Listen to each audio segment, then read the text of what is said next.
Hello everyone, this week I'm here with our Director of Behavioral Husbandry and Training from San Francisco Zoo. Her name is Debbie Marin. Debbie, can you tell everyone a little bit about yourself before we get into the Foobler? Sure. I have been working training animals for about 40 years.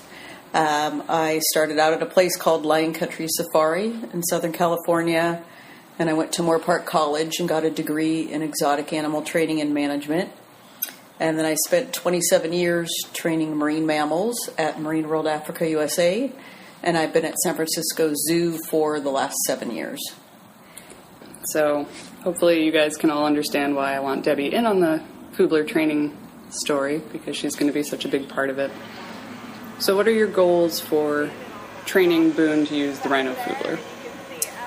Well, that's basically the goal, is teaching him how to use it, because what people don't understand, often even people that are working in the zoo industry, is that just because we come up with an idea that we think is enriching and novel, that doesn't mean that when we put it in, the animals know what to do with it. So we have to teach him what he can do with the Foobler and how to interact with it. So whenever we're teaching an animal something new, we have to start out with a evaluation of the animal and what they already know, and think about our goals and write up a training plan so that we know we're going to help that individual animal succeed. So besides looking at the fact that he's a rhino, we have to learn about what Boone likes and dislikes and what his fears and are and things that make him happy. So we always start out every training plan with getting to know as much as we can about the individual animal.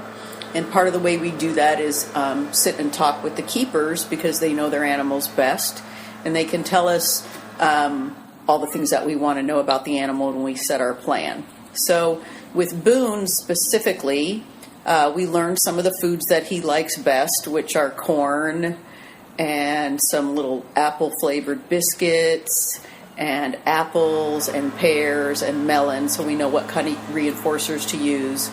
But we also learned that Boone takes a while to get used to things that are new.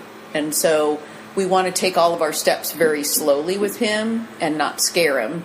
So there's a couple different elements to the Foobler. One is that it makes a sound he hasn't heard before from an object that doesn't normally make sounds. And he has to understand how the food comes out. So we broke the training plan down into two different portions. One is desensitizing him and counter-conditioning him to liking the sound of the bell, associating it in by the use of classical conditioning, kind of like Pavlov's dog. We're pairing that bell noise with treats that he likes. So every time he hears the bell, he gets a hand-fed treat, so that he'll associate those two things. And then we want to teach him how to use the Foobler.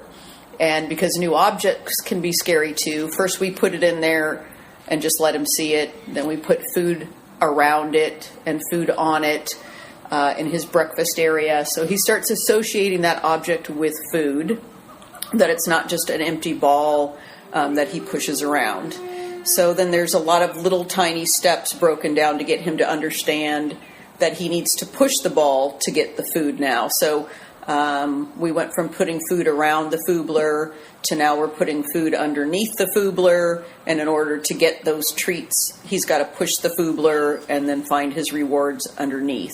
Over time, what we'll do is make the food less visible to him and get him to work a little bit harder and a little bit harder, so that he'll push the ball more to get the treats and be able to go longer periods without always getting a reward. And we'll put the sound and the Foobler together so that he'll understand that when the sound comes out of the Foobler, there's going to be more food available.